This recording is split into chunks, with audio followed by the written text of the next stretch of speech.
Sanda, sanda, sanda. Oke teman-teman, dari tadi kita udah ngobrol banyak mulai dari sejarah nama Gunung Kawi, terus seperti apa sih kondisi Gunung Kawi itu kira-kira pada zaman itu. Nah sekarang kayaknya menarik banget nih kalau lihat dari tadi banyak banget sejarah yang terjadi di area Gunung Kawi. Kira-kira apa sih Pak menurut Bapak yang potensi yang ada sampai sekarang dan patut kita ketahui nih? Ya, jadi kalau ada jejak yang bisa dibilang cukup banyak ya, cukup kaya dan beragam, ini memberi petunjuk bahwa tempat itu menjadi dipertimbangkan, dipilih sebagai area untuk melakukan aktivitas sosial, aktivitas budaya, atau bahkan tempat untuk bermukim. Jadi ada jejak-jejak permukiman, tidak hanya satu masa, bahkan lintas masa tadi. Ada zaman prasejarah, masa Ibu Buddha, kemudian juga masa perkembangan Islam, dan kolonial sampai sekarang. Nah, tentu ada pertimbangan mengapa memilih di tempat itu.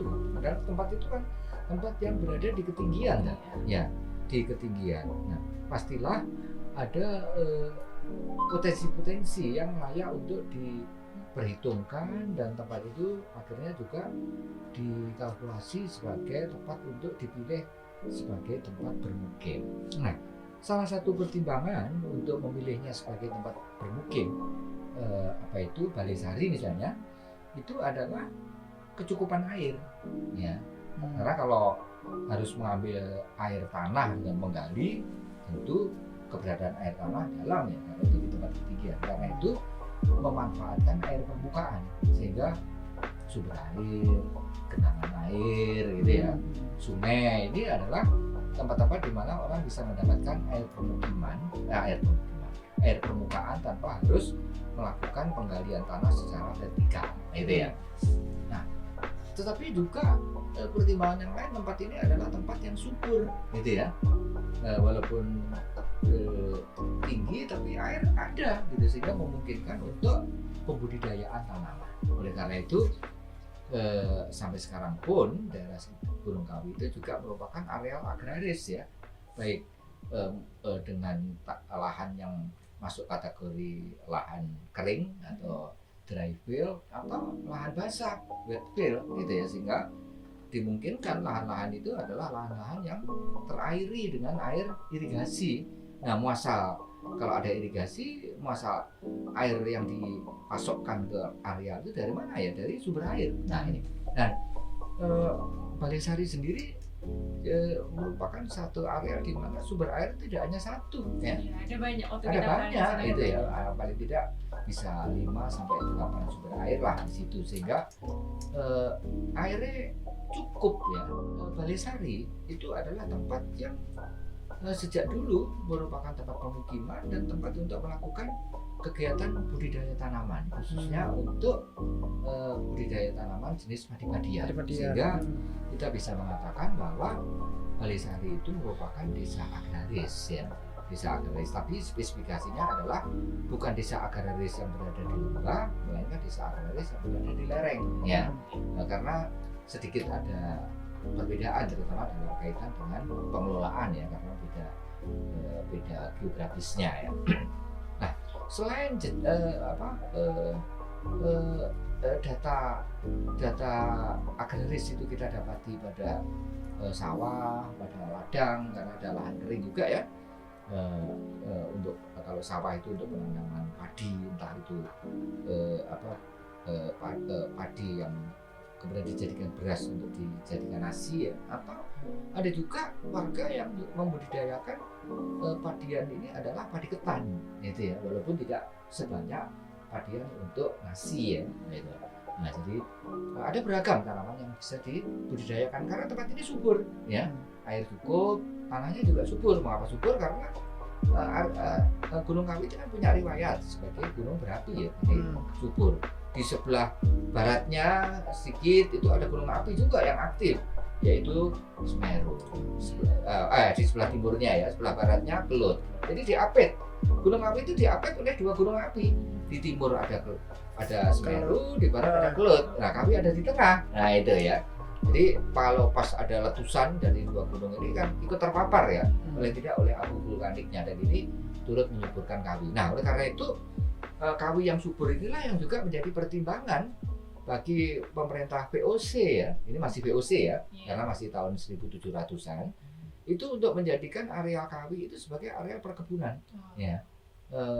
Yang utama adalah perkebunan kopi. Nah, kita mendapati di antara perkebunan kopi yang besar di Malang dan termasuk perkebunan awal ya, rintisan, itu adalah perkebunan Bangelen.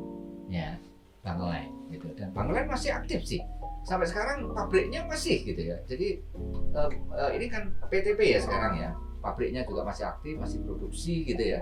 Nah, ini menarik karena beberapa pabrik kopi lama itu kan sudah statusnya sudah pada almarhum. Nah, ini masih belum almarhum, masih hidup, masih produksi sampai sekarang. Dan yang menarik perhatian kita dalam kesejarahan kopi di Malangraya, Bangelen itu terbilang awal. Paling tidak Bangelen itu sudah ada pada tahun 1700-an ketika kultur Stase gitu ya. Bahkan Bangelen itu disebut-sebut sebagai kebun pembibitan kopi yang utama di Jawa Timur gitu ya. Jadi bibit-bibit kopi yang kemudian disaplikan ke berbagai tempat di Jawa Timur, misalnya ke Lumajang, ke Jember, ke Blitar dan seterusnya, itu dibibitkan itu di area perkebunan Bangelen. Di samping Bangelen sendiri juga menghasilkan tanaman produksi ya, petik kopi ya, buah kopi. Nah, ini. Bangelen sebagai sebuah perusahaan yang besar dengan wilayah yang luas, di mana warga di sekitar Kawi itu yang terutama di sekitar area perkebunan kopi ini menjadi buruh-buruh perkebunan dari perkebunan Bangelen. Nah, oleh karena itu dalam kaitan dengan bukan lagi pertanian ya, ngomong atau ekonomi, Bangelen itu sedikit banyak juga punya kontribusi terhadap pertumbuhan dan perkembangan kesenian yang ada di Gunung Kawi. Jadi semacam mecenas ya, menjadi mecenas bagi kesenian geliat kesenian yang ada di Gunung Kawi. Gitu. Ada satu tradisi yang berkembang di lingkungan Kawi sebelah selatan ya, lereng selatan Kawi. Ada seorang tokoh, ini orang Belanda ya sebenarnya.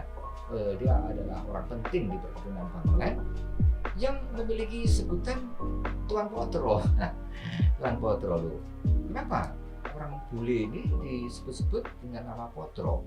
Nah, Potro ini sebenarnya adalah nama pada tokoh peran pada wayang topeng, yaitu Potrojoyo. Jadi kalau wayang topeng itu, Potrojoyo itu yang tidak berrahang bawah.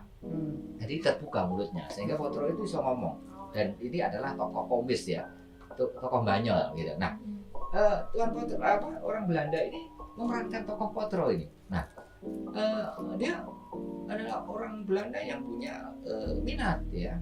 Bahkan bukan hanya sekedar minat, tapi juga punya kepedulian terhadap kesenian. Bahkan istrinya juga orang pribumi, juga pelaku wayang topeng ya. Wayang topeng. Nah, ini. Jadi ada kemungkinan bahwa kesenian yang ada di Kawi ya, baik itu topeng atau juga satu lagi, ada kesenian yang sangat khas untuk di Kawi itu adalah apa yang kita sebut sebagai wayang Gunung Kawi gitu ya, yang merupakan wayang kulit gagrak Malangan ya, wayang kulit gagrak Malangan atau seringkali disebut dengan wayang cekdong gitu ya. Nah, ini jejak yang masih kita lihat eksis wayang cekdong itu adalah wayang Gunung Kawi gitu ya. Bahkan sebaran wayang Gunung Kawi itu sampai kemudian ke arah selatan itu nyebrang berantas sampai daerah Kalipari gitu ya.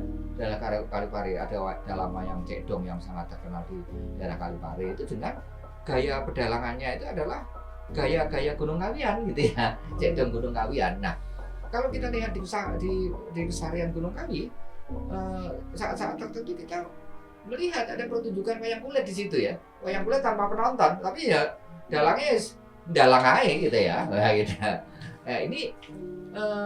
Ini adalah wayang yang memang dipentaskan itu bukan untuk hiburan dalam konteks ini, lebih dalam kaitan dengan ritual. Jadi yang siapa yang mendanai gitu ya untuk pagelaran itu adalah orang-orang yang nazarnya, permohonannya, permintaannya pada periode sebelumnya itu terkabulkan. Jadi bayar nazar dengan menanggap wayang. Berarti gitu ya. wayang ini persembahan atau hadiah? Kalau sudah terkabul, ya sudah terkabul ini sebenarnya merupakan semacam balas jasa. Syukur, gitu balas ya. jasa. Nah, jadi nyaur ya, Oh. malang nyaur. Tapi juga dimungkinkan bisa saja kalau itu sebelum memperoleh hasil itu lebih persembahan. Gitu. Tapi acap kali biasanya ini acap kali nazar. Ya.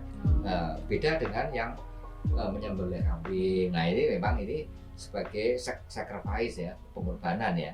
Jadi persembahan ya, persembahan. Nah, jadi ini, dalam bidang agro ya, dalam bidang pertanian, paling tidak ada jejak-jejak yang masa lampau di daerah lereng selatan Kawi itu yang tidak hanya berhubungan dengan padi-padian ya, tapi juga yang tidak kalah pentingnya adalah kopi gitu ya. Karena itu inilah yang juga menjadi picu mengapa areal di sebelah selatan Kawi ini juga kita dapati masyarakat yang yang latar agamanya itu adalah Kristiani gitu ya. Nah, jadi yang awalnya kehadiran Kristiani di sekitar terutama di Peniwen ya, Peniwen dan sekitarnya ini sangat terkait dengan perkebunan ya, sangat terkait dengan perkebunan, yaitu perkebunan Banglen gitu ya. Nah, demikian juga kalau kita cermati ya, baik itu di Peniwen atau agak naik lagi di sekitar pabrik Banglen itu kita masih mendapati ada bangunan-bangunan yang bergaya Indus ya, bangunan-bangunan yang bergaya kolonial gitu ya, karena beberapa bangunan-bangunan dari masa Hindia Belanda itu atau masa sebelumnya itu sudah hadir di situ ya, bangunan-bangunan cukup besar ya dengan gaya Eropa Jawa misalnya gitu. Jadi hadir di situ karena area ini adalah area perkebunan, khususnya perkebunan kopi ya, perkebunan kopi. Nah, jadi dalam bidang agraris ada potensi ya. Tempat ini tempat yang subur. Ada beragam tanaman yang bisa dibudidayakan. Ada kopi, ada padi-padian, ada juga kakao gitu ya. Ada juga karet karena sebelah barat lagi dari daerah Gunung Kawian itu area karet gitu ya. Area karet. Bahkan juga ada ini sudah masuk Blitar kan. Jadi juga ada satu areal itu yang merupakan areal untuk penanaman kina seperti yang kita dapati di Batu. Nah, jadi kami itu memungkinkan untuk kepentingan perkebunan itu berbagai tanaman perkebunan itu bisa dibudidayakan di situ ya. Nah, itu budidayakan di situ. Nah, kemudian selain bidang agraris ya, ekonomi agraris juga terbilang memiliki potensi yang cukup kuat ya untuk konteks Malang Raya ini dalam bidang kesenian ya. Tadi saya sebut mengenai wayang Gagrak Malang ya, wayang cedok gitu ya. Kemudian juga yang tidak kalah pentingnya adalah wayang topeng Malang ya, wayang topeng Malang. Nah, kalau kita bandingkan wayang topeng yang ada di Gunung Kawian ini memiliki pembeda kalau kita bandingkan dengan yang di Malang Timur, misalnya di Tumpang, di Bojokusumo, di Jabung dan seterusnya. Sehingga tergambar bahwa ada di Malang Raya atau yang kita sebut sebagai topeng Malangan itu ada topeng Malangan dengan gagrak Gunung Kawian, Gunung Kawi, dan topeng Malang dengan gagrak Semeru Tengger gitu yang ada di daerah timur ya, di daerah timur. Nah,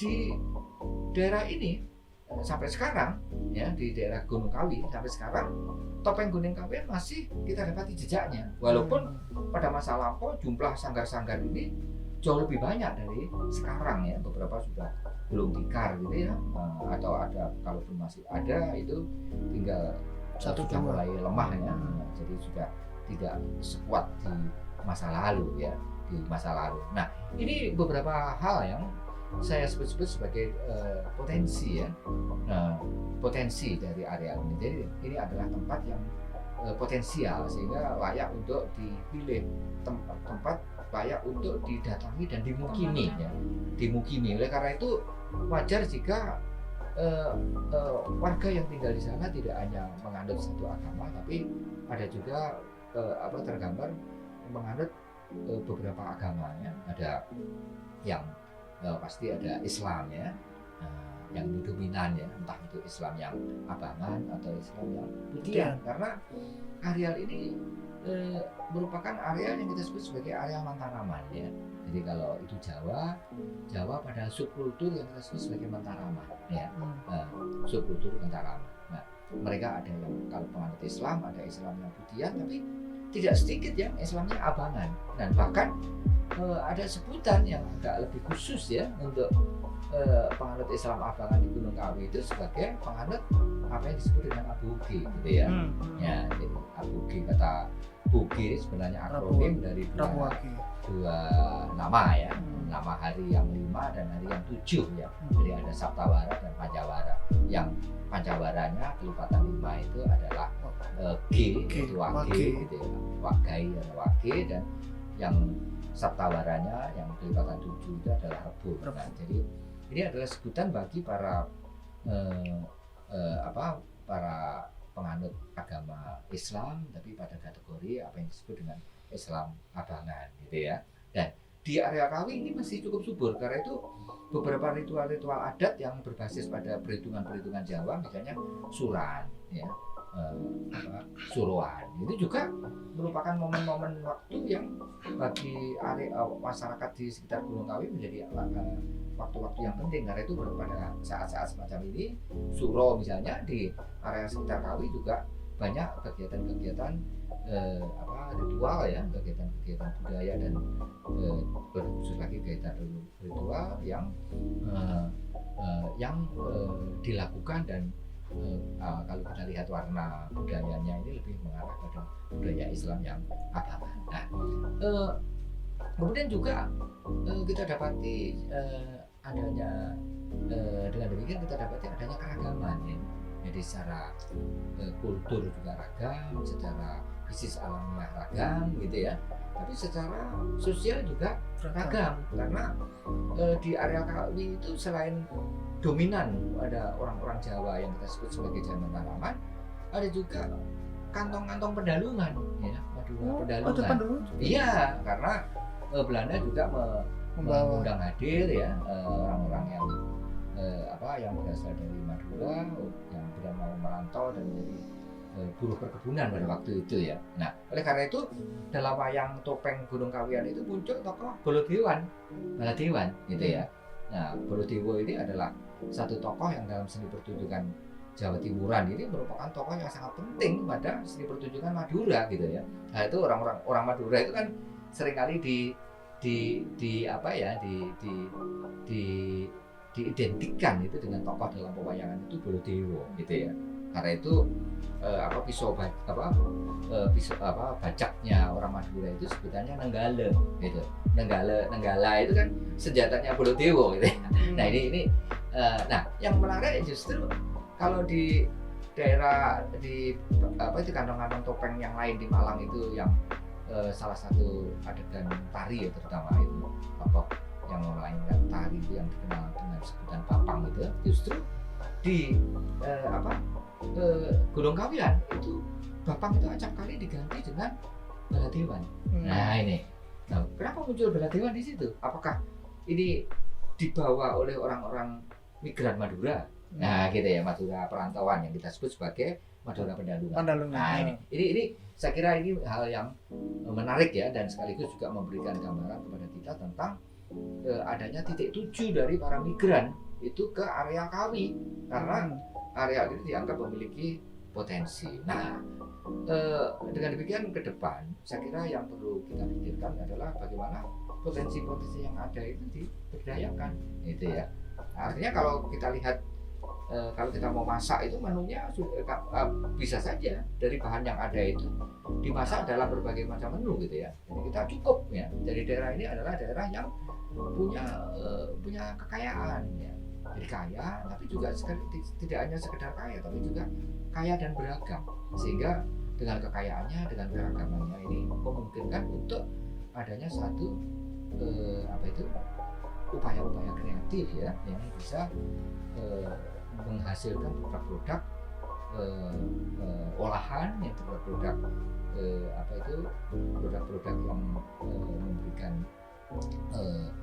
nilai-nilai produksi ya pada masyarakat ini. Nah, yang tidak kalah pentingnya juga tempat ini karena tempat yang telah menempuh perjalanan panjang, tentu ada nilai-nilai sosial, tentu ada nilai-nilai budaya yang luhur ya, yang belum seluruhnya kalau kita hanya melihat sekilas pandang mungkin tak tampak gitu.